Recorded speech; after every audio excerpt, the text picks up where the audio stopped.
You probably don't have those problems because you've been doing it forever. Anyway, welcome, DJ Kool. Let me tell you something, a little bit about some of the people that's in here tonight, right quick, before we get to you. Um, my name is Kermit, also known as a superstar maker.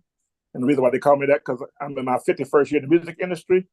And, I sent you some pictures when I text you, so you saw all of that stuff that people I've helped promote to get #1 and get to gold and platinum.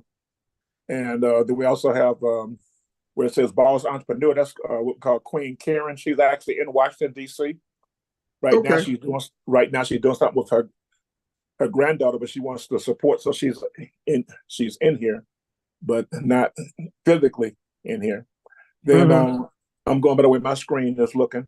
Then my ECMD experience. That's another kind I have. That's actor Miguel Nunez Jr. We had him on here before, and I have been doing some promotions for him. So I do that every now and then. Then we have Felicia DA64, who is a rapper from Greenville, South Carolina. And I see Miss Ellie is a rapper, singer, songwriter from Broken Arrow, Oklahoma. Andre Nelson is a comedian and a rapper from Atlanta, Georgia.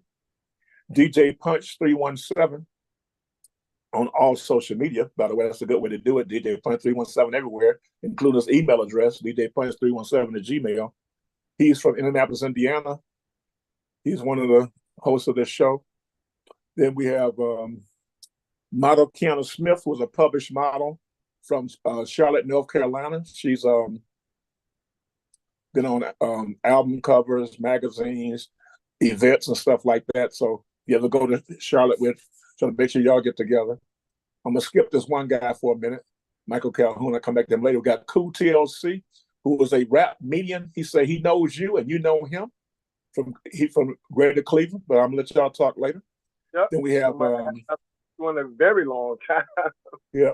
Then we have Chad on here. He's originally from Cleveland, Ohio, but he's now in Florida. And he is a musician and producer. Then we have DJ Manny Faces, one of the co-hosts for the night. He's in Indianapolis, same as DJ Punch. They're both Fleet DJs from the Fleet DJ family. Then we have Lareezy, whose music I was playing when you first came in the room. He's a Afrobeats artist. He's originally from Nigeria, now lives in the Chicago area. Then we have Tammy Marie, forgot where she's from. Then we have Artist with 2 A's. She's a singer-songwriter from North Carolina, Atlanta, and California. Then we have the Funky Skunk. And when you meet him, you'll see he smells like a skunk. That's how I got his name. But he's a producer. He also has he does a lot of visual stuff too. He has his own video network.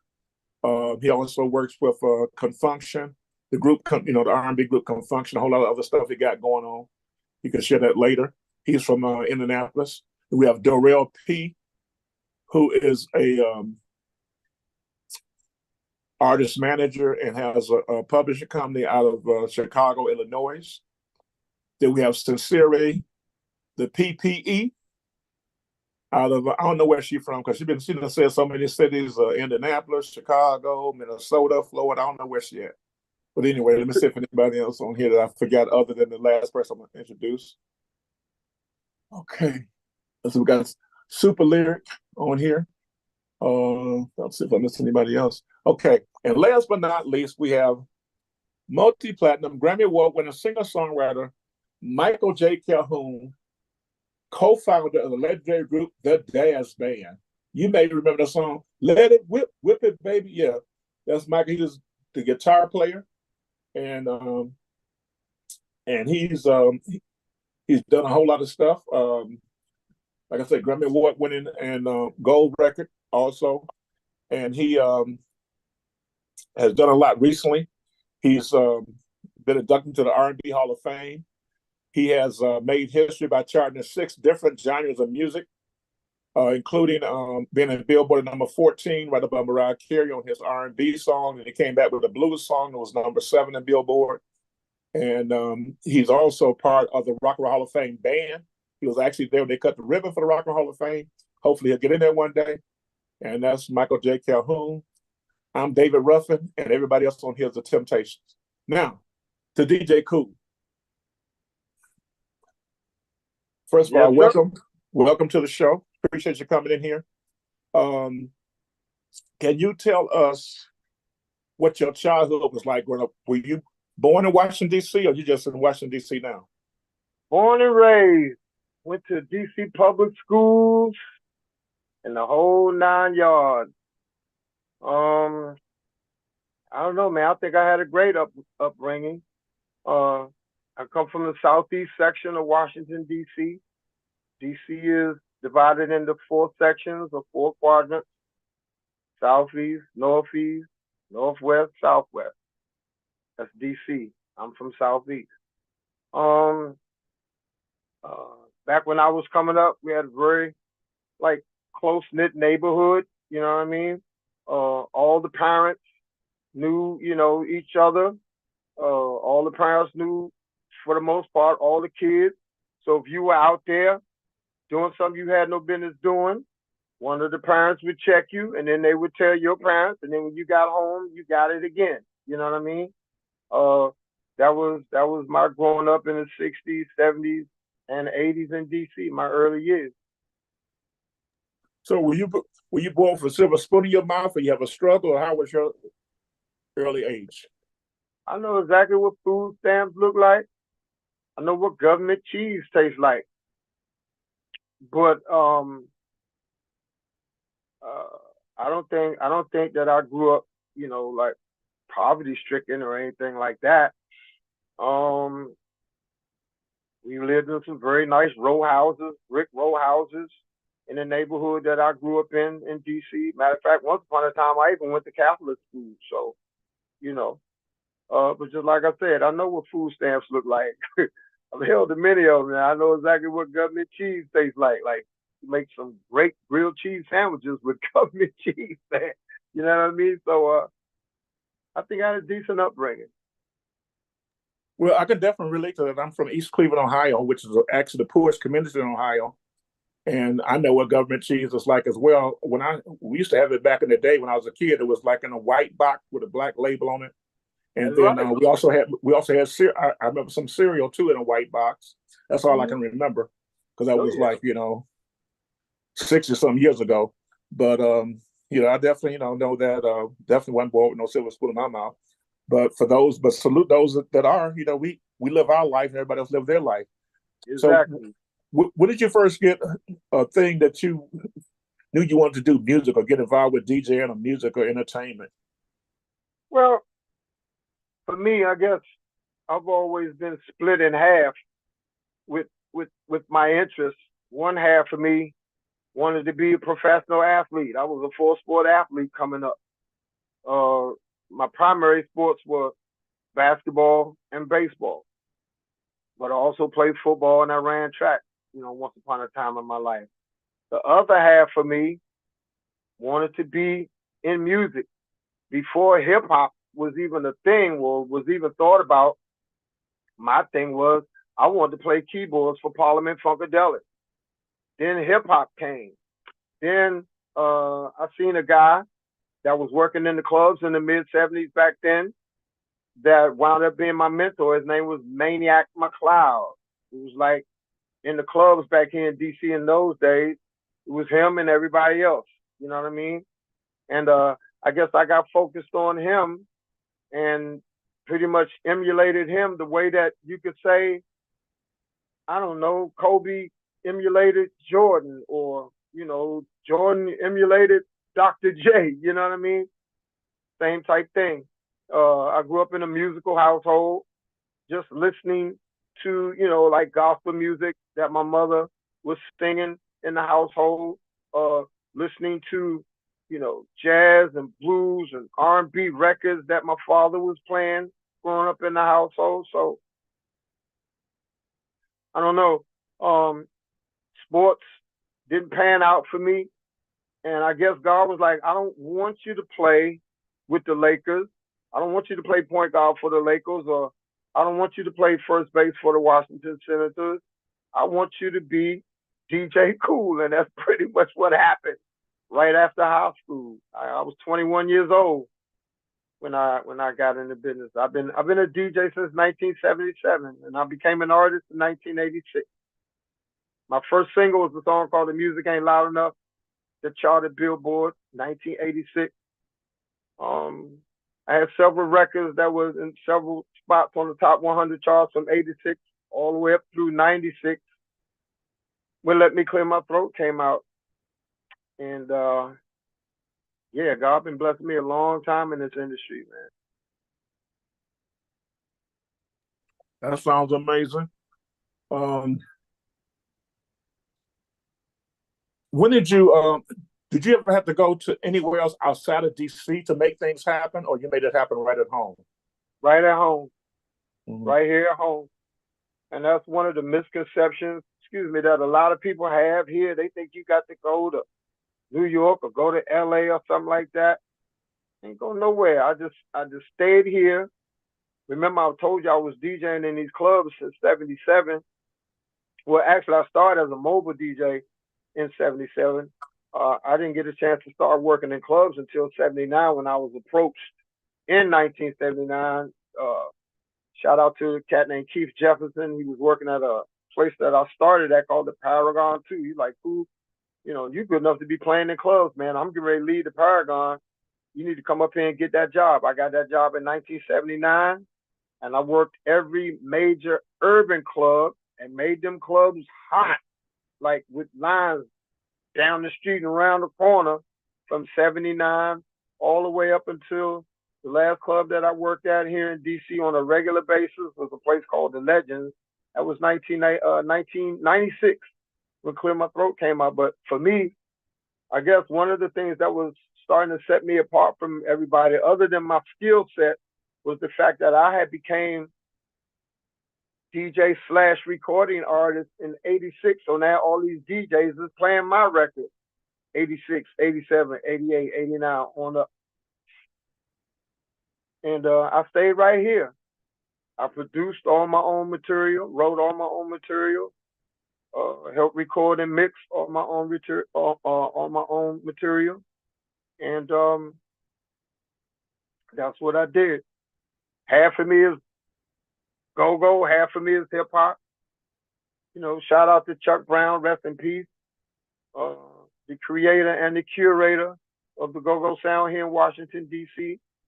But on my hip-hop side, shout out to Grandmaster Flash, Melly Mel, and Maniac McLeod as far as hip-hop is concerned. So, but to answer your question, no, I did not. That was never my thought to leave home.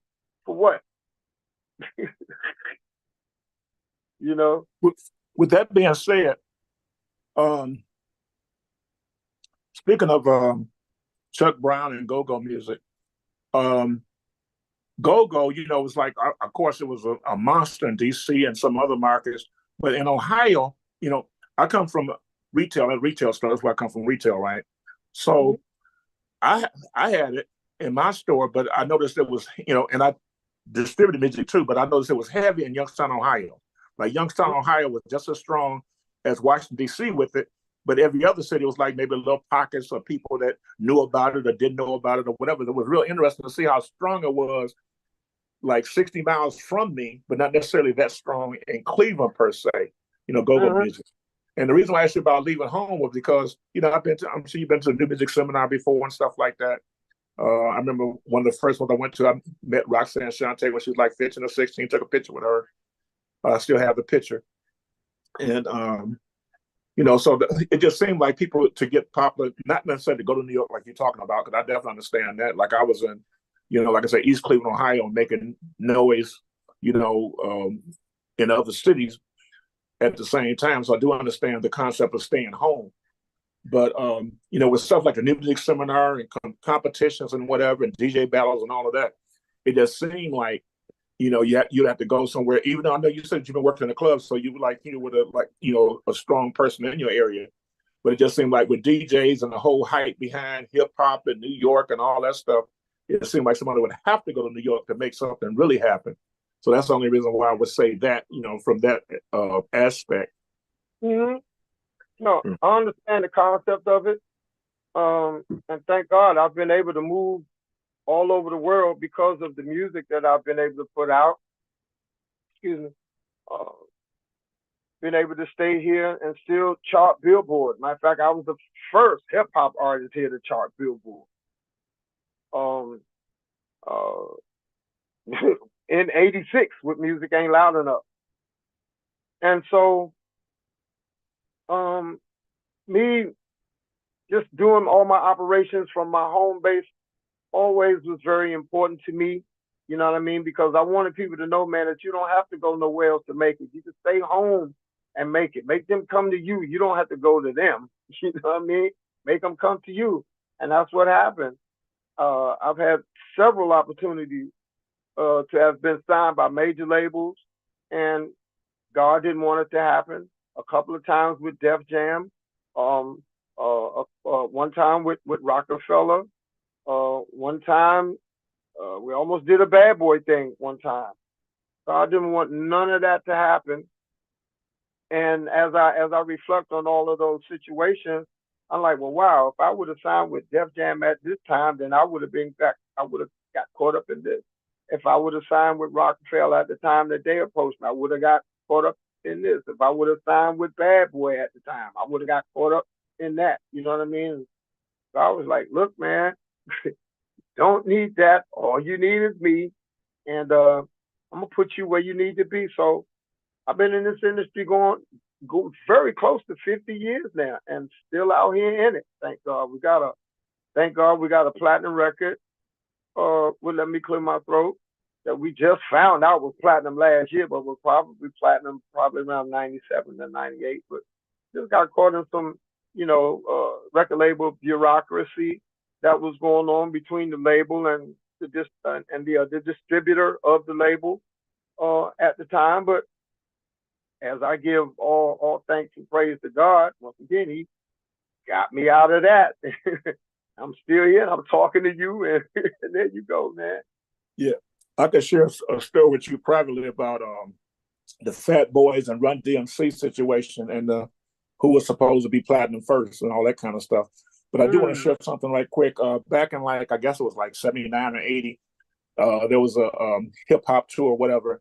It was Sugar Hill Gang was out, and a couple other groups. I forgot who the other groups were offhand, but I remember I went to the concert downtown Cleveland, and I didn't go inside, but I saw the Sugar Hill Gang bus. So I was talking with the bus driver. So I always do things like a little different, like find out something I can do different other than just go into a concert or go backstage. This and that. So I had a nice little conversation with the bus driver, and at the time he gave me a 45 record. And at the time, it was only available on 12-inch. So I had one of the few 7-inch records of the Sugar Hill Gang, So that was kind of interesting to have that experience, And then I had Von Mason and crew did an in-store around that same time, and Curtis Blow, Von Mason and crew. So, and that probably who else was on the concert, but it's just those two came to the store, but the Sugar Hill Gang did not. But I was able to, meet. I talked to the bus driver. I didn't meet the group, but I talked to the bus driver then. And I want to share one more thing. When I met the Fat Boys, they were on a tour bus, and when they were getting off the tour bus, when they stepped down to the step to get to the street, the whole bus moved like you would like something you would see in a movie, because it's just that big. I just put it that way. But anyway, I'm gonna go to your buddy Kool TLC. Kool TLC, you there? Kool TLC. Yeah, me and him have a mutual friend and a guy that was a road manager with me around the time that Clear My Throat was moving, named Marvin Coburn, who I met in Germany, who is from Cleveland, Ohio. And Marvin ran with me for many years as my road manager. So that's how I got Kool TLC. Yes, sir. Yes, sir. Yeah. What it do, dog? What it do? What's happening? Hey, man, listen here, bro. I miss you like Sunday morning, man. For real, for real. Me and this cat, you know what I'm saying? Like, it was an honor, bro. I had to jump on here. I was like, ain't no way I'm gonna let Kool come in the building and I'm not gonna be around. You know what I'm saying? Uh, bruh, it's overwhelming for me. You still in the game, you still rocking, you doing what you do. And, just going back, to when we was touring, bruh, it just brought back so many, so many memories of that. Yes, of Marvin is that. good. He's still good. He's in Memphis now. He's still doing his merchandising company, doing very well with that. What? He's good. Man, we gotta stay in touch, bro. It don't make no this like I say, this is God doing this because I Yeah. knew I tried to hit you several times on other places, but beside the point, you here now, so I definitely got to keep in touch because that let me clear my throat and that tour. Like, nobody can experience that like we did, bro. Yeah. Like, for real. It was incredible. A lot of people don't know that when Marvin and y'all was running with me, man, I ran 5 days a week, Yeah. every week for 3 years off of one song. Yeah, bro. All it bring back is Fayetteville. When we was in Fayetteville, and like, y'all really, I know some of y'all got questions, and it just bring back memory. I'm sorry about it, but you don't understand the impact of letting me clear my throat. Like, it was so outrageous that Kool couldn't even. It was like he couldn't even start the song. I remember that because 20 would start the song and the crowd would go like berserk. When I say berserk, like, you can't even explain it. The screams, the yells, he really couldn't even get the song finished. I remember that, bruh. It still happens sometimes. Bruh. It's incredible. God has been very good to me in regards to the creation of that project right there, and the fact that it's still been able to, like, sustain this whole time is just incredible to me. You know what I'm saying? Very few people have records like that, and I'm just proud to have been made a part of that club. Yeah. And my stories, man, is just, this incredible. DC is incredible, you know what I'm saying? The go-go scene and like, let me ask you this, because we know music ain't loud enough, which was the greatest cut in 86 to me ever. So when you did Let Me Clear My Throat, and you did it that way because that was the hype of college life and everything. But did you ever think of, just because you was doing the hip hop, to really mix it all the way in with go-go? Because I don't know if you did the release of a go-go, Let Me Clear My Throat. No. Well, all right. Let me put it to you like this. A lot of people outside of go-go, let's say, Right. think that Let Me Clear My Throat is a go-go record only because I'm from DC and I have a go-go music background. Right. The song is definitely hip-hop, but there is a go-go element in there, and the go-go element in that song is the vocal performance that I did, which included the art of call and response, and the fact that I recorded it live, like no rehearsals, no studio. We at this show. Y'all don't even know we about to record this record. The only people that know that I'm getting ready to do this live recording is my recording engineer that's somewhere in the back somewhere. Even before Let Me Clear My Throat, I used that concept on the first live record that I did, which was 20-minute workout. Right. That one right there. Hold Right. up, wait a minute, what have you. That was my first attempt at doing live records. Remember, that was a go-go record because we sampled Dougie Fresh, I'm Getting Ready, which Right. was played by Rare Essence. Right. Okay. Right? It played on that record. A lot of people don't know that. Wow. And I just took the instrumental and just made a routine, just some call and response stuff that I've been doing in the club for years. We recorded it live. It came out. I had a snippet of what Let Me Clear My Throat became at the end of that recording. To make a long story short, I some people got in contact with me. Don Mystic Mac out of Philadelphia at the time, that was on air. Kool, you need to come up here, man. This and that, man. This 20-minute workout, this go-go thing, you got them going off of these things, but you need to. Everybody's jumping on whatever you talk about over this 900 number, and you coughing and talking about let me clear my throat. So to make a long story short, I came. They had a show called The Powerhouse that was done in Philadelphia with all the people that are big in radio at the time. They own this show. So shout out to DJ Rand. He was the DJ for that show, playing intermissions and stuff. And he played the snippet of what Let Me Clear My Throat became.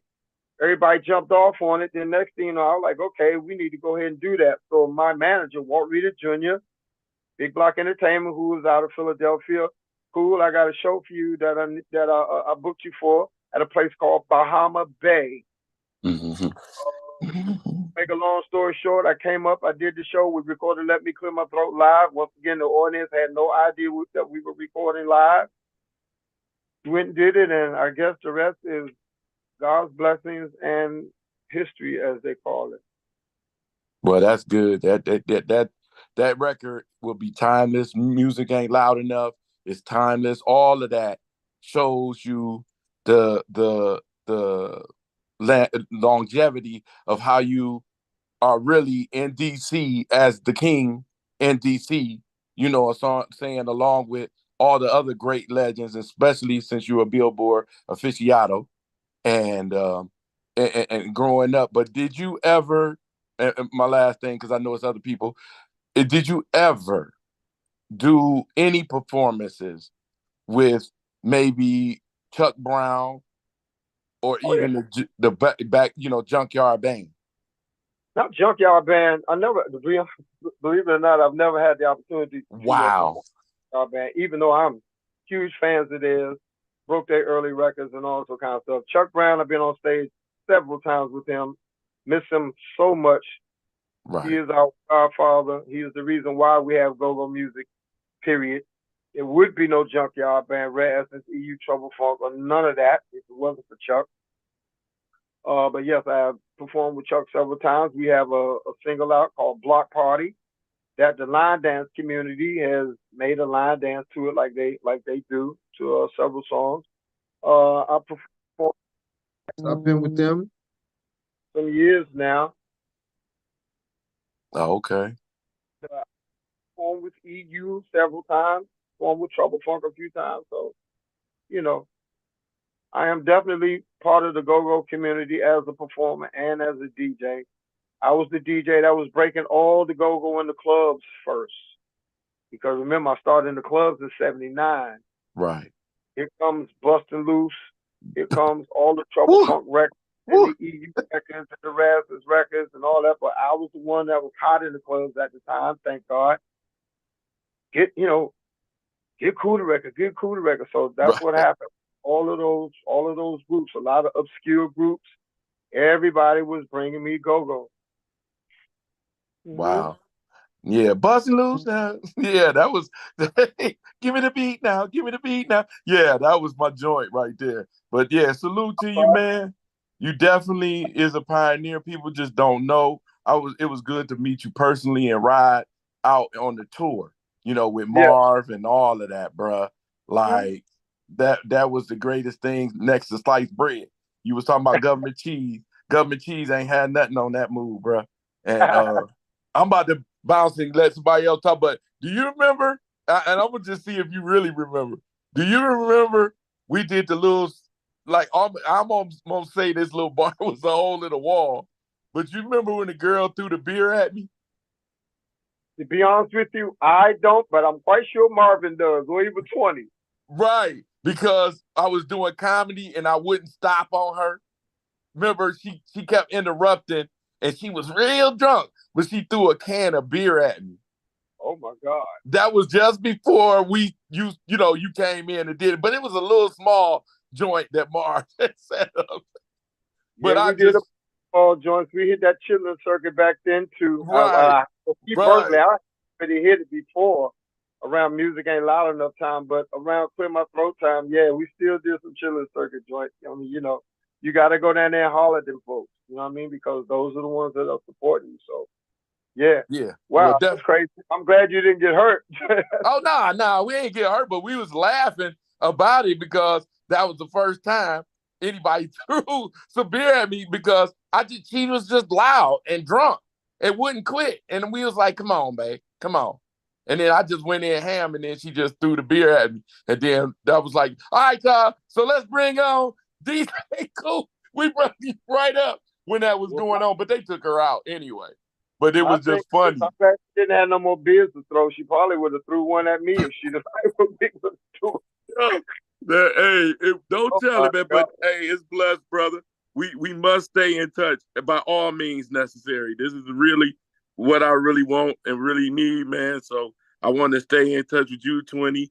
And Marv, I ain't talked to Marv in a minute. But, we still get it in like we get it in, bro. So keep, clearing your throat. On Instagram if you can, or either on Facebook at Legendary DJ Kool DC. Oh, okay. Or Facebook. DM me. Yes, yeah, because I hit your old joint, and I don't know if you even go to that joint. Legendary DJ Kool DC on Instagram and Facebook. I'm primarily on Instagram, but I do flip through Facebook from time to time. Well, yeah, let's stay stuck like glue. Me and you, dude. Much love. For real. Yeah. I think did you go live today sometime on Instagram? I'm sorry? Did you go live on Instagram today earlier? Yeah, I do that every Tuesday. That's a go-go broadcast, go-go music broadcast that I do called Tuesday Night Turn Up, and I play like 80s and 90s go-go. I've been doing that like 3 years. I got the notification. That's why I was like, wait a minute, he going live. And I went and looked back in our text and saw you said you did the show from 7 to 9, I think. Something like that. I said I got one of my good friends just came in, Eric, who's a big-time podcast out of New York and the Bay Area. Salute to him. One thing I want to ask you about how did the sample thing work out back then?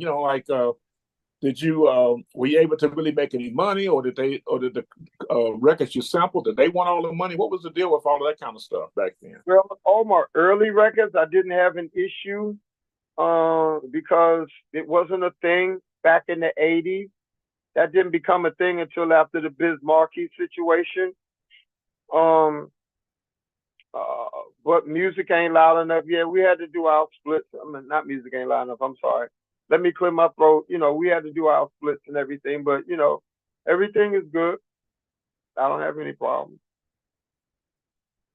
Plus, I got a real good lawyer. I hear you. And a very good. Yeah. Funky Skunk, are you there? Where the Funky Skunk? Funky Skunk go.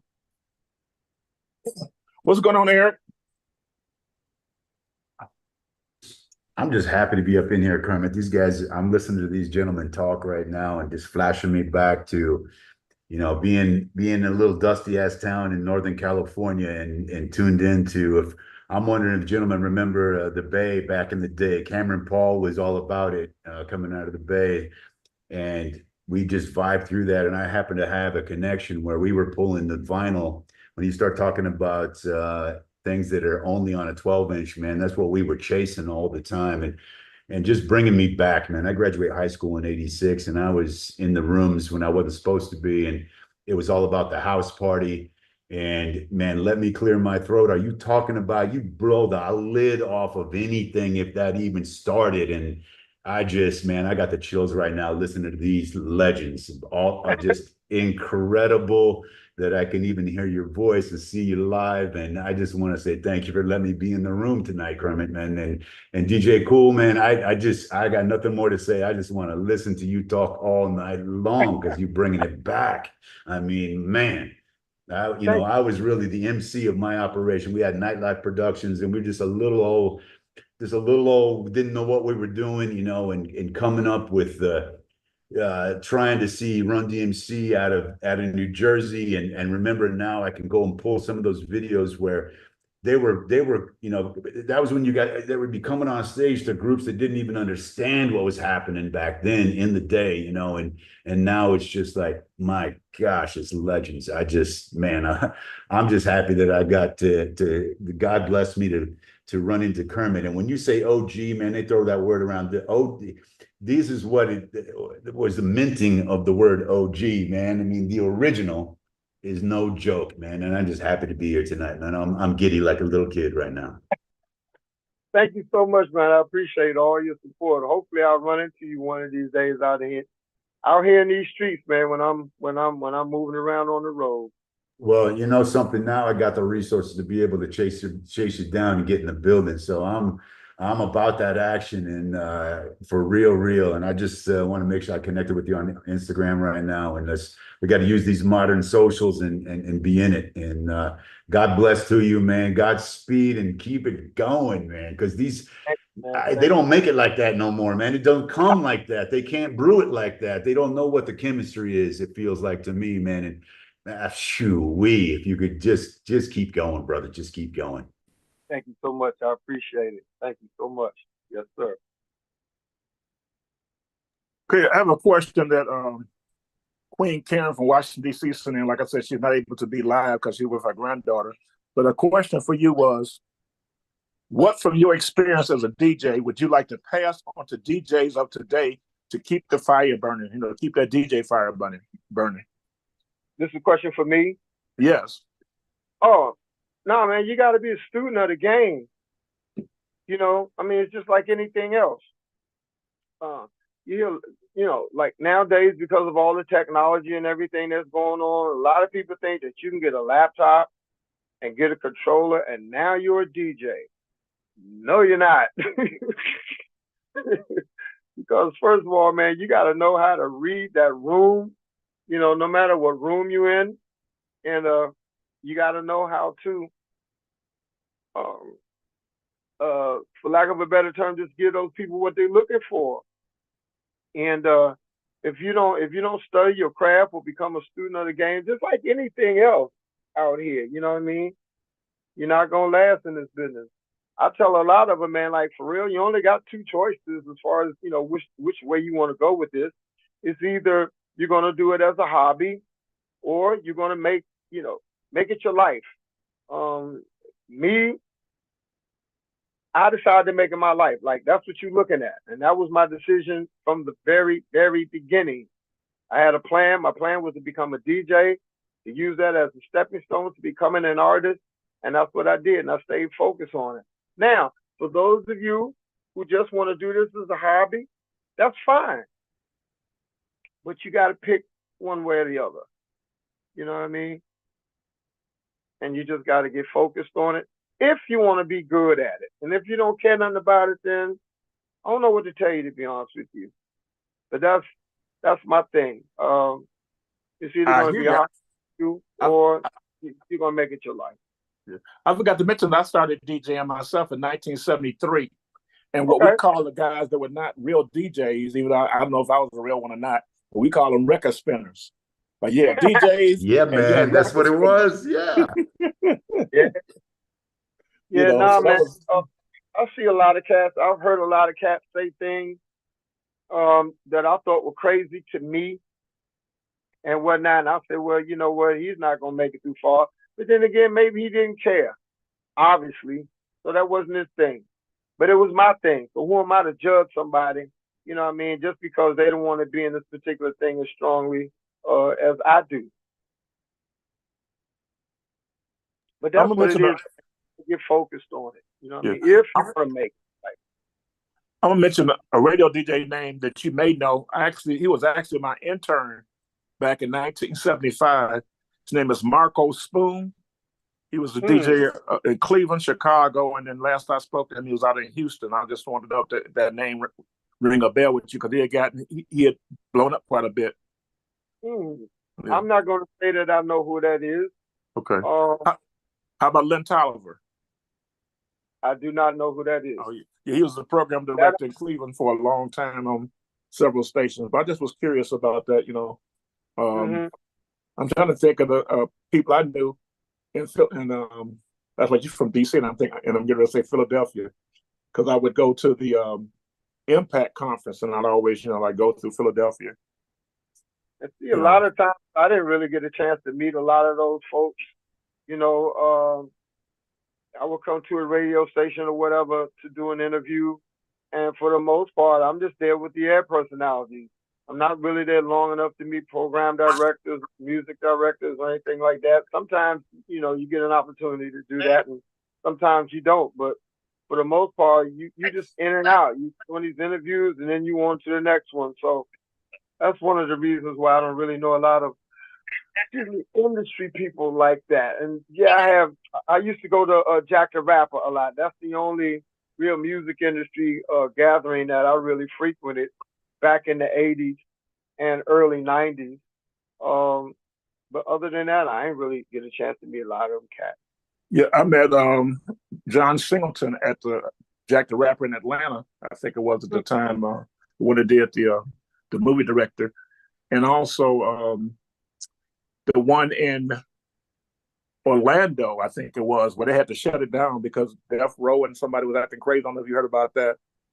They was throwing TVs out the window, putting. The one that I've seen, I don't know about Orlando, but that definitely happened at Jack the Rapper in 1993 with Tupac's camp and my boy Uncle Luke's camp. For some reason, I don't know what the hell that was going on, but yeah, I remember 93 when that happened at Jack the Rapper, and I was right in the middle of it.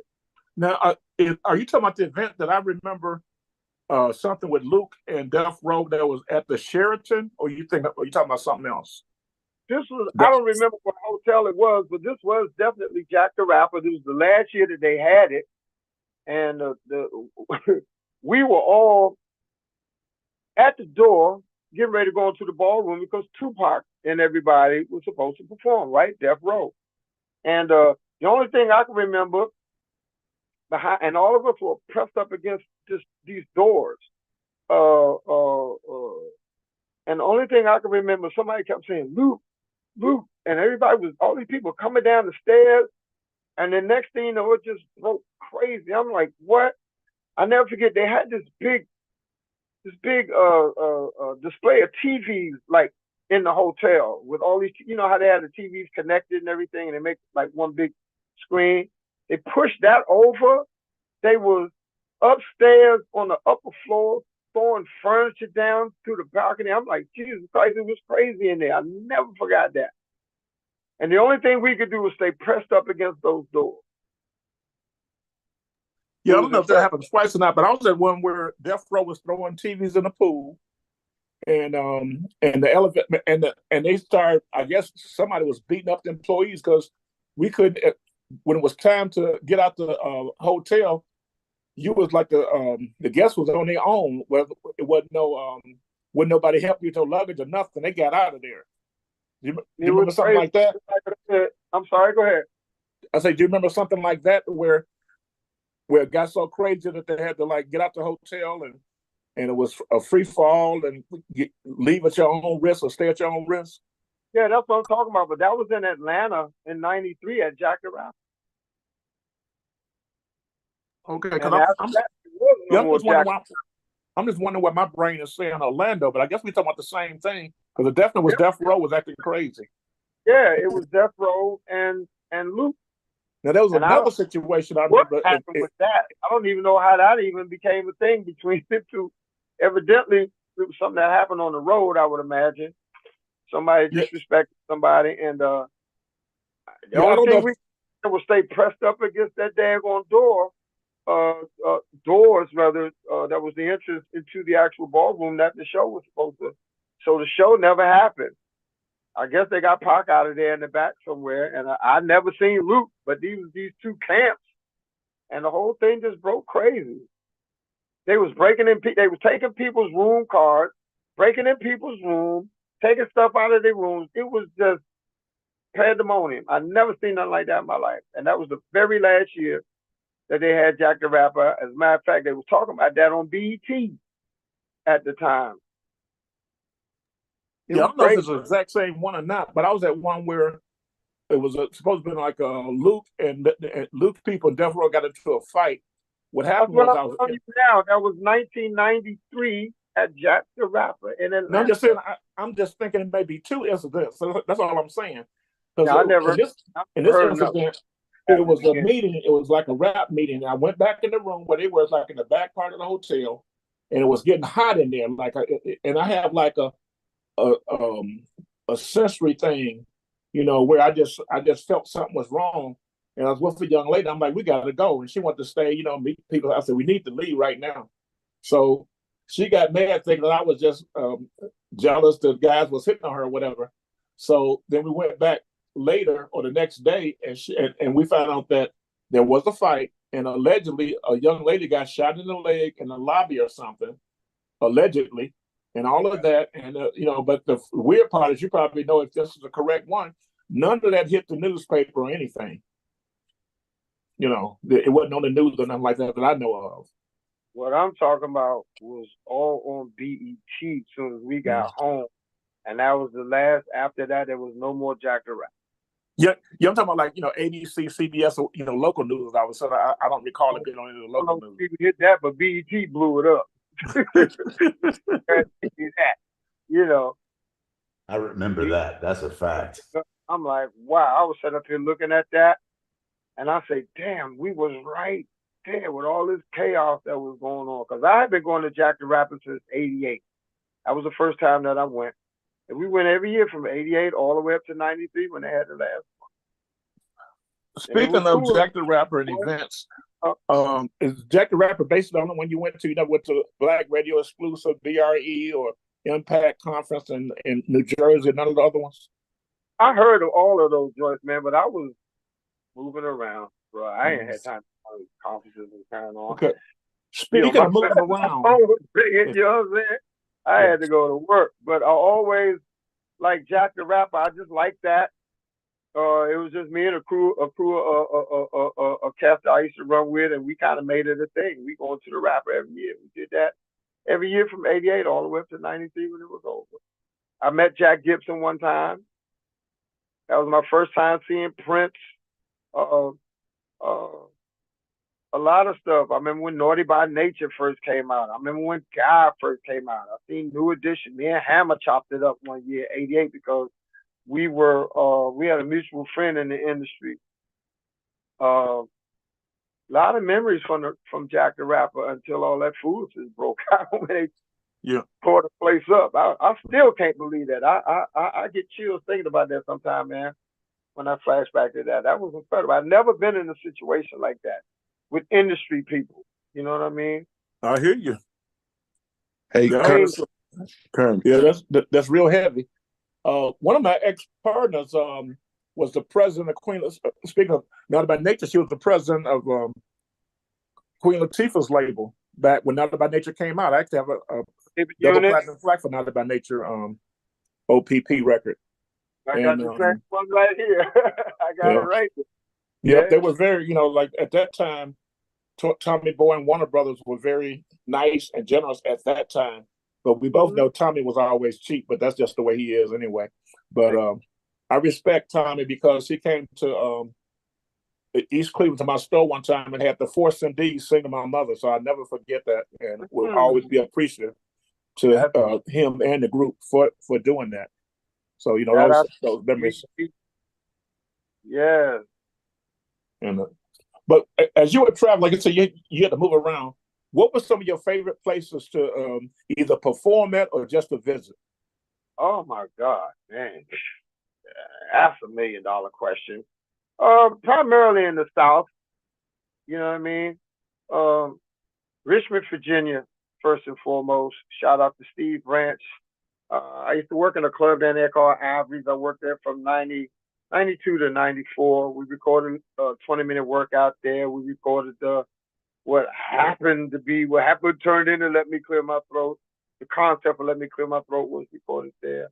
Charlotte, North Carolina, man, just doing a lot of these CIAA events from what is this? DJ Kool, you still want to work with Paul, man? What is he talking about? I would love to. Doing CIAA from 2003 through 2020 and whatnot. Charlotte was incredible. Shout out to Jemani Torrent and a host of others that I had a chance to work with down there. A lot of stuff that I did overseas from 2001 to 2015. Shout out to Sia and Bruce from Heavy Rotation. I went around the world with them. A lot of places, man. A lot of places. Speaking of the South, I used to love, for some reason, one of my favorite spots was Miami Beach. And I remember going to a Winter Music Conference in Fort Lauderdale back like in 1990 or somewhere between 90 and 92. And I would go to the it was a How Can I Be Down? Remember that name, How Can I Be Down? Yeah. I remember all of those joints. Yeah, It's just I went to one in Miami Beach where one of Luke's guys got arrested and Luke had to get him out.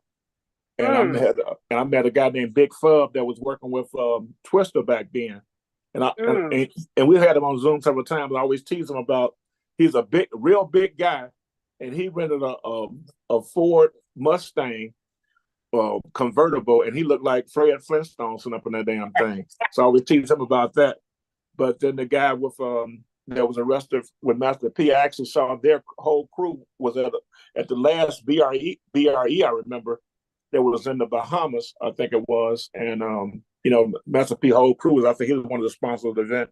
But yeah, like I said, Jack the Rapper, all the different events, they were some amazing things. The music seminar, those were the days where you could actually go to places and it'd be mostly peaceful and really networking and meeting people, taking photos, exchanging business cards, getting phone numbers, all that good stuff, as opposed to now you don't know if you got to wear bulletproof vests going some damn where. Crazy, man. These people out here, they just well, God bless them, man. They have lost their mind. That's a damn fact. That's about all I can say, man. I don't know what's going on. You're right. We do come from an era where we had all the music conferences and whatnot. And I don't even know the name of one music conference nowadays that's going on. Everybody beefing with everybody, which is a bunch of foolishness and everything. And even the award shows and whatnot, they just start tearing those all up. Source Awards, Soul Train Awards, they just turn that into like a big ratchet festival or what have you. You won't catch me in none of that. I'm sorry. No, I was at the first Black Music Association that was in Philadelphia the first year, and I actually met Jerry Butler, and we actually walked to the store together. We actually walked to like the corner store together. That was a great memory. And I was at the second one. I'm sorry. The second one was in New Orleans, and I was at a table that hold like 8 or 10 people with Stevie Wonder, and we was all just sitting there like everybody was looking at Stevie Wonder like he was a god or something. It was really was a weird feeling. And his brother was with him. I forgot his brother's name. His brother was like his road manager, whatever at the time. But I remember some things, some things that I would never forget, and opportunities I would never forget. And meeting people at some of these conferences and stuff. And like I said, those were the days then. But we don't know what to expect now, or if we'll even make it back home if we go to one. I know. Don't catch me out there. I'm sorry. I'm good. You know what I mean? The youngest, they don't know how to act. They're on some whole different frequency. You know what I mean? And the only thing I try to do is do whatever I can to hit them with some peace, for lack of a better term. You know what I mean? That's the only thing I could do. Give them some of the jewels that I've learned coming up in this industry, and that's about it, man. But all of that negative stuff that's going on, I can't, all that stuff started with them when they was at home, and I can't, nope. I love them to death, and that's the problem. A lot of them, the reason why a lot of them are acting the way that they're acting is because they've never been shown any love. They don't know what that is. They don't know what empathy is. They don't even know what the gift of living is. Like, you know what I mean? They be wanting to kill themselves and all kind of foolishness. I don't even think they understand that. Like, if you kill yourself, look, you're not coming back. Like, that's it. You know what I mean? There's no reset button or anything like that that you can hit to come back. Once you out of here, you out of here. And if you call yourself wanting to kill somebody over somebody that got killed in your camp, well, that ain't solving them, because that's not going to bring your friend back. I hear you. I put your Instagram in the chat so everybody can click on it and follow you. I just put it in the chat just now. Thank you. I actually remember when the situation happened between New Edition and whoever the other group was, and somebody got killed. I forgot who the other group was offhand, but I think it was in Pittsburgh, if I'm not mistaken. So yeah, it can go down to the crazy R&B stuff too. Oh yeah, for sure. I will say one thing, man. I've been blessed to have been out here all of these years and been all over the world numerous amounts of times, and never was a part of any negative incident. Never. It's because I don't bring that spirit with me. You know what I mean? I bring a spirit of peace and love with me. You know what I mean? That's why my music comes out the way that it does. And so, we've never been approached. I'm going to tell you a story that happened one time. Let me see. I think we was in Detroit. This was around, let me clear my throat time. And we were asked to come in this place and perform. And they had this, I don't know, let's call it amateur night. You know what I mean? They was giving the locals, an opportunity to do a little something. All right, boom. So we coming in, and I'm seeing people perform. So then they get ready to take us back to our room. And yeah, man, we got, DJ Kool in the building, this and that. And I heard somebody say, F DJ Kool, man, we want to, because we was there to perform. And whoever it was wanted to perform too. So when I heard that, I said, man, find out who said, I said, I'm going in the room. I say, find out who said that and bring them to me. I want to talk to them. They found the dude. I had a mic in my hand because he was supposed to be getting ready to go up. I had a mic in my hand. I said, listen. I said, bro, so you say that about me and we don't even know each other? He looking at me, right? I said, if you want this mic, you can have it. I said, you can go on. I'll be here. I'll go on after you. I don't have no problem with it. Oh, man, I ain't really mean like that, man. I just want to go on. I said, well, you take this mic and go on. If you want to go on, I'm not going to stop you. Here, take this mic and go on. Oh, nah, man. I said, you sure? He said, yeah, man, I'm sorry, man. I said, bro, I think about what you saying. I said, you don't know. I said, thank God that I'm talking to you the way I'm talking to you and that I'm the type of person that I am, because this could be real crazy. Right? I said, I could have had you brought in here and had you toe up. Like, first of all, you wild for even coming up in here because you don't know what you was about to run into. They brought him in there by himself.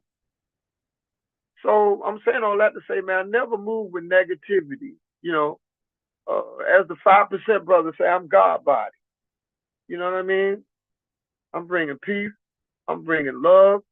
And that's all I got to give you, man. All that other foolishness, I don't have time for that.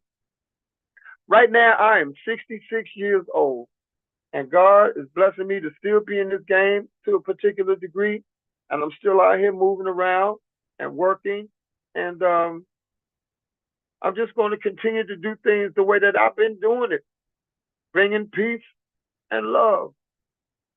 That's it. I don't have no foolishness in my heart.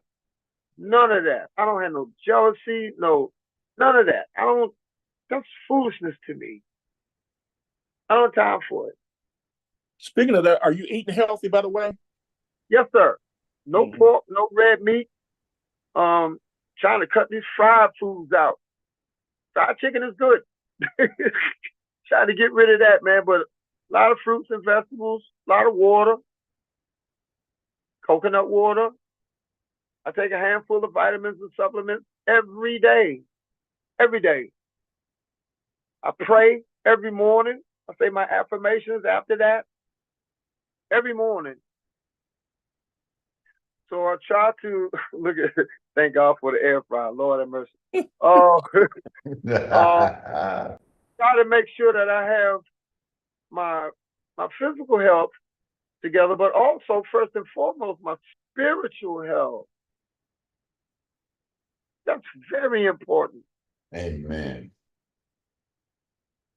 And a lot of people, in my opinion, a lot of people are acting the way that they're acting because their spirit is all out of whack. They don't know who God is or what their definition of God is. They just think they're just out here, just free for all, just whatever. They're just spiritually bankrupt, spiritually broke. And I'm not saying that you gotta, quote unquote, pray to the same God that I pray to, but you gotta believe in something. It is definitely something bigger than this. Don't know what it is yet because I have not crossed over to the other side. I know a lot of people that have, but thank God, so far I have not. But I'm just trying to do whatever I can to keep my spiritual side intact as best as I can for what I know it to be. Well, if you were from Texas, I'd say, what about them Cowboys? But I can't say that. But that was a good friend. I really don't like it personally. This ain't really me. I am a Washington Redskins fan. This is a Doug Williams jersey that I'm wearing right here. Nope. You know what I mean? I rep the Redskins. I don't know if you probably can't see that, but yeah, we can see it. I saw it. Nowadays, whatever. I'm a Redskins fan, period. Reason why I mentioned DJ Kool, you got a quarterback now, son. He stepped out there and owned that field, boy. Your quarterback is no joke. He's a little light in the ass, but if he could just learn how to slide, and I did see him slide last night, so I want him to do that a lot more. I don't want him to wind up like RG3. I think he's a good kid. Why are we speaking about football? Not to shift gears too fast, but our defense, they need to get it together. Not now, but right now. Because if they probably had 5 more minutes left in that game, we could have quite possibly lost that game. I feel you, man. My Niners are in trouble. I feel you. Hell, I could have got back there and just, got off on our defense last night. Like, it was horrible. Like, what are y'all doing? They was running on us, throwing on us. Come on, y'all. Y'all gotta do better. Hey, well, nothing was worse than that Buffalo Bills game. What was it, 47-10 or something? But the reason why I brought up the football situation, because having a young quarterback and you're talking about spiritual and all of that, is like there's no way he's supposed to have won that game. And this boy, I mean, you saw that passes and McLaurin from the Ohio State football. These Ohio State boys don't play. You see how he was catching them balls? That, and then even my boy over at Pittsburgh now, the quarterback from the Ohio State. Yeah, McLaurin is dope. No doubt about it. He is a blessing to our team. I love his attitude about the game, and I love his attitude about himself. I love that Jaden Daniels puts God first. You know what I'm saying? You're going to hear him always interject that into his conversations, which is great. I know damn well that touchdown pass that he threw to McLaurin, that was a miracle, because it looked like he just went, whoa. Right, and to be a rookie, and he threw that thing, just let it go. Like whatever happens, happens. And he had the highest percentage to come down with it. I'm sorry. He had the highest passing percentage of any rookie in history in that game. Incredible, man. Hopefully he can keep it up. Hopefully the offensive line can keep his uniform clean. You know what I mean? Or clean enough the way as he can, execute what he needs to execute. Speaking of execute, while we're on sports, isn't like they're trying to execute primetime son, boy, getting sacked like 20 times a game. What's that now? I say primetime Deion Sanders' son, that's a quarterback for Colorado. I say he's getting sacked like 20 times a game. Boy, that's that O-line, man. See, I tell people this all the time. We've had several decent quarterbacks, right? But you can have Jesus Christ back there as your quarterback. But if your offensive line is not doing what they're supposed to do, it does not matter. Now, DJ Kool, you're preaching. I'm sorry? I said, preach. You're preaching, man. I got my Brock Purdy is getting his ass handed to him for no reason because the O-line is sleeping. That's it, man. That's the whole offense, though. The offensive line. They got to give that quarterback time to go through his progressions, whether it be 3-step drop, 7-step drop. He's got to be able to do that. If not, it can't be hike and then whoa. You know what I'm saying? You can't execute anything like that. That's what happened to us last year. As soon as he hiking the ball, the quarterback is ducking. That ain't the way the game is played, man. Your offensive line, they got to be intact. And if not, then it's going to be a long day for your team. And that's just it. So, thank God for the win last night. We did. Hopefully they can keep that up. We'll see. Speaking of winning, so what can we expect from you moving forward in the future? Just going to keep on doing God's will, man. That's it. Keep this music going, take care of my daughter, and continue to be the best father that I could be to her. And that's about it. I got what would be deemed to new music to some folks. I got a song called Cha Cha Cha. It's a line dance record that's moving around pretty good in the line dance community right now. So I appreciate all the DJs that'll support me on that project. I got a couple of other little ideas up my sleeve that I'm working on right now musically. So that's about it, man. Just staying busy out here. Have you ever heard of a line dance guy from Cleveland named Big Moochie? Big Moochie is on my Cha Cha Cha remix. Okay. Big Moochie and Cupid are on my Cha Cha Cha remix. Big Moochie is a very good friend. He is what I would like to call one of the line dance kings. That's why I chose him and Cupid to be on this remix for Cha Cha Cha.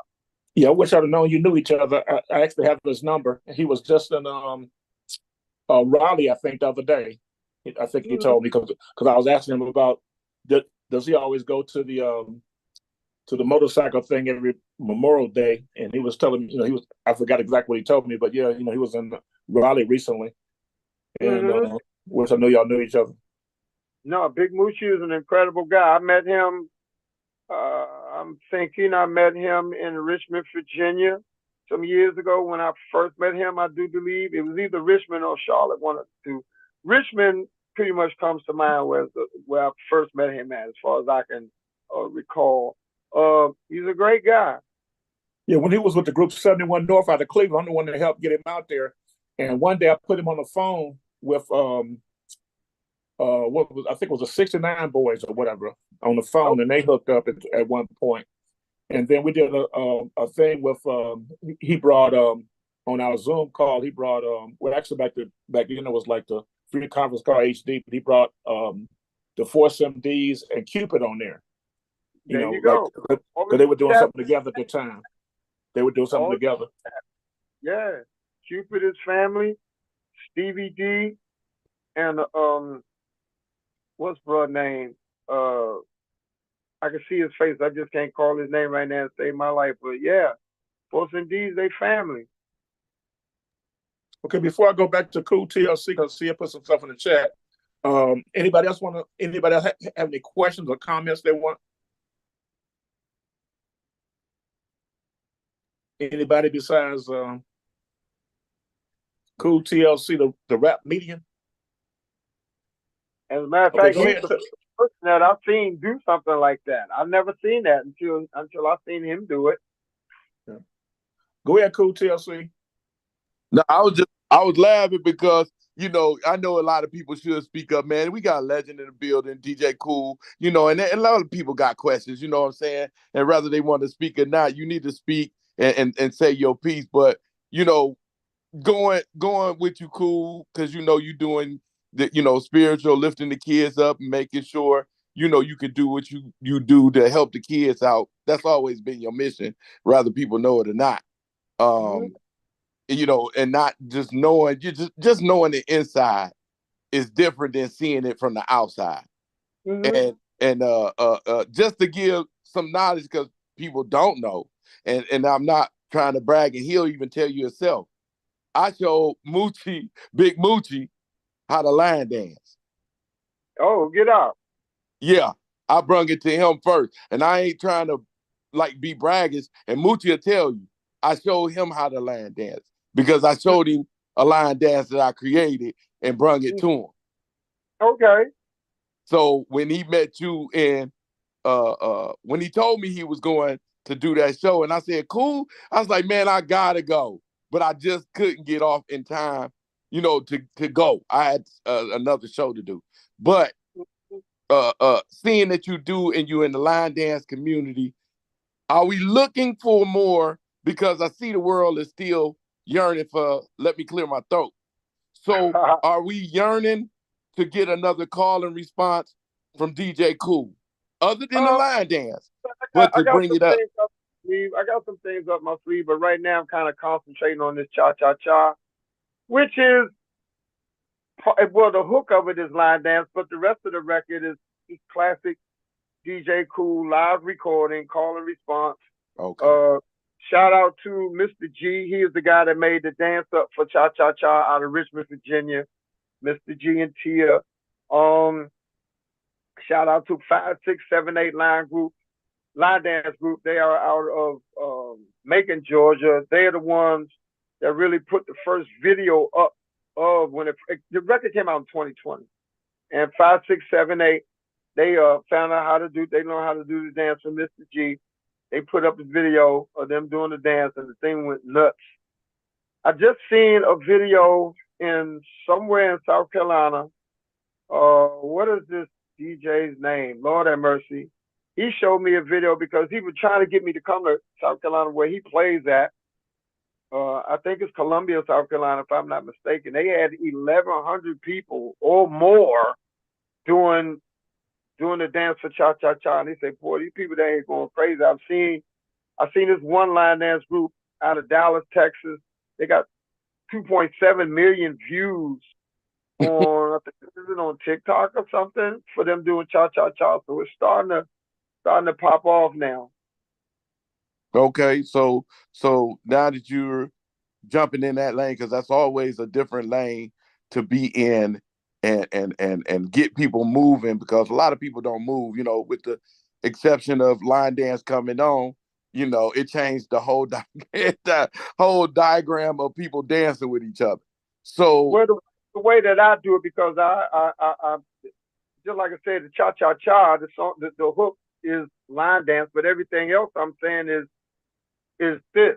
You know what I'm saying? Right. It's a call response, and I'll record it live. So it's a DJ Kool record with a dance to it. And I got maybe one or two more that I'm thinking about doing like that. And the reason why I came up with cha-cha-cha, and this was because of COVID.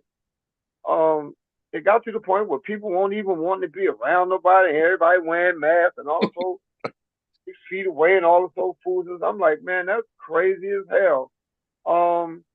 And then plus, if you listen to the intro to that song, when I says, I was referring to the fact that people have they've taken the dance floor away in the club. Right. All these places are what they call them lounges now, and big VIP experiences. People, there's no dance floor, or everybody's smoking hookahs, which is no telling what's in that. Right. taking selfies and carrying on. I'm like, that ain't no damn party. Right. Right. Why do you even have a DJ here? It's just a social gathering where, you know, you go in the clubs now, girls on one side, dudes on the other side. That, you know, dudes is dancing with their boy like that's, you know, high karate or something to do, and the girls is dancing with each other. It's just because the community, you know, they waited to get in the club and didn't know what to do when they got in there. So they I sit want around That's a thinking fact. to just drink. All I'm gonna do is just drink, look at some girls. They ain't even trying to go home with no girls, but they'll talk to them outside the club. They won't dance with them. And it's just, we live in a world where technology has made you illiterate to being social with somebody. let me tell you this. The intro to this song, Cha Cha Cha, and if he could pull this up, I'd like for him to play it if he could. Maybe he could pull it up on YouTube or something. The intro says it's time to get everybody back on the dance floor. So let's move all these tables and chairs, because this ain't no damn lounge. It's a club. Check it out. And then the song drops. So if he could pull up Cha Cha Cha right now and play that, please, then you can see what I'm talking about. At least the original Yeah, version. is it DJ Kool Cha Cha Cha or how's it listed? DJ Kool Cha Cha Cha. Okay. You can find that. You can go to YouTube and you can find it. Would you have ever did, and rest in peace to Fat Man Scoop? Would y'all had a really did a cut together or have? We did one together. We did It Takes Two. I flipped Rob Base's It Takes Two, and there's a version, even though just a long story, somebody started calling it Takes Scoop, but it's not. It Takes Two. Well, it Takes Two, me featuring Fat Man Scoop. We did a live recording in Tampa, Florida. I did an original version without Scoop at first, and then shout out to Brooklyn Clan, DJ Riz and DJ Scissorhands. They approached me to say, yo, Kool, we want to know if we can remix that song, and can you put Scoop on there with you? No problem. We did it. Record came out. We charted Billboard here, and we charted internationally. Wow, amazing. So that's the Fat Man Scoop. I just did his memorial service last week at the Apollo Theater. I performed there. It was incredible. There'll never be another Fat Man Scoop. And the crazy thing about him is I've been knowing him since Clear My Throat came out. Right. He always told me that Dougie Fresh was his father in this, and he says that I'm his grandfather in this. Meaning, right. Fat Scoop used to rap, right? He was like a subject matter like, let's say, Cameron and Mason and, Scoop from Harlem. So he's talking the stuff, but Scoop is not a street guy. Scoop would tell you, he said, man, I was talking all that stuff, but that wasn't really my character, man. I'm sitting up here talking this mess, but I'm dancing like Dougie. Right. He said, so make a long story short, he said when he heard Clear My Throat, he was at a tournament one night, Big Cap was playing, and he thought Big Cap was on the mic. Got to the DJ booth, and Cap was like, nah, man, that ain't me, that's DJ Kool. He said, man, I didn't know you can make records like that. We've been doing that stuff in the clubs, call and response, MC. Right.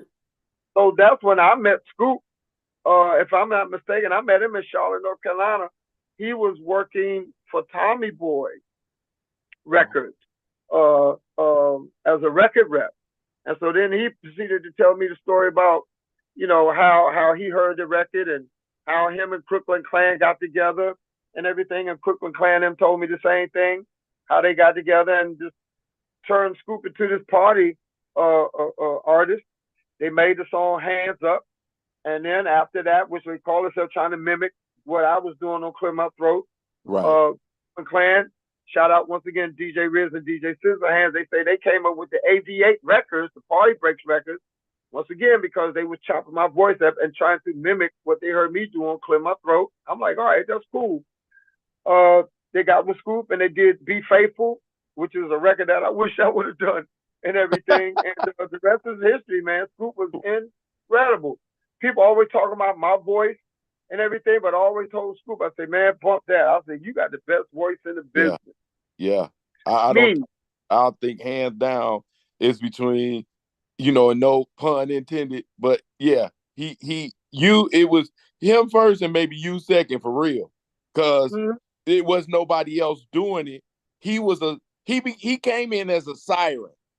you know, saying his sound was a siren. So when he talked, you had to listen just like you.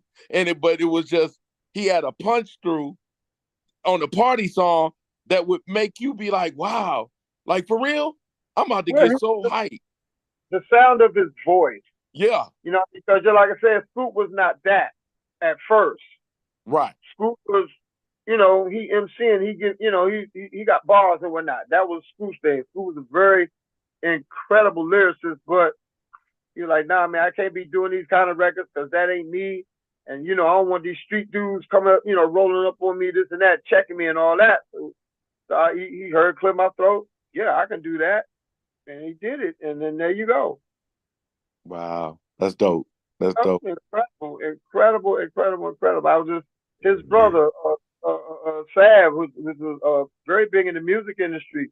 He was trying to hit me while we was on this. I gotta call him back after this.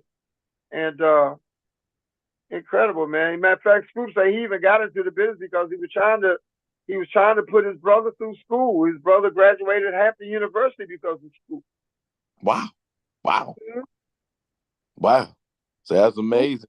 That's amazing. Incredible human being. Wow. Did you find that record? Yeah, I got it queued up. But what I want to do is I want to see if anybody else got any questions because I got to cut off YouTube when I played songs because I got too many strikes for some reason. I don't know what they're doing. Oh, wow. But I cut it off and play the song. I want to see if anybody else got anything they want to say before we play that song. And DJ Punch wanted to play something else too if he's still in here.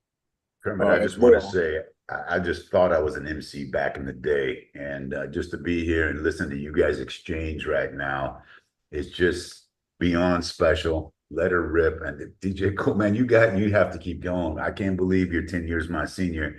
And you make me feel like a little bitty kid right now, just bringing it all the way back and just the authenticity and what you're doing and the vibe coming that you're not bringing nothing but love out here and being aware of the craziness and what these youngsters have to deal with. And they're trying to buck up, you know, they don't know how to do anything but buck up and try to, you know, so man, just keep bringing that love. I just want to say, man, what a gift tonight. Thank you. Thank you so much. You know, I appreciate it. I really do appreciate it. You know, that's it, man. Like that's really all I have to give. I don't know nothing else. I wasn't raised like that. You know what I mean? I wasn't raised like that at all. Nope. So yeah, see if you can play Cha Cha Cha. I just want y'all to hear that. Okay, I just want to ask you a couple of things. You remember the song Sarah Smile by Hall & Oates? Yes. Okay, I'm actually the one that got that song going. I was doing a team party, and I got the album, and I played it. There's just like two white guys on a silver cover. Of course, that looked weird to kids back then. And next thing I know, I was because I had a retail store and I was also a sub distributor, so I was selling the hell out the damn thing. The next thing I know, the guy that introduced me to the music business name was Jim Stevens from WADQ in Cleveland. And then so he played it on the radio. We did it at the clubs, and he played on the radio. And then it got popular, and a station called Wixie 1260 took credit for breaking it because they were the pop station in town.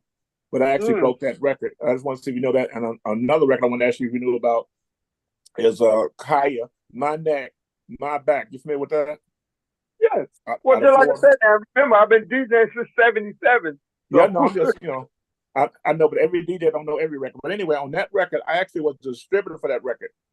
And at first it was at Southwest Wholesale. Then I got a hold to it. Even though I was only doing regional distribution, but I told them I could do national. Then I hooked up with a lot of other sub distributors and also Selector Hits in Memphis.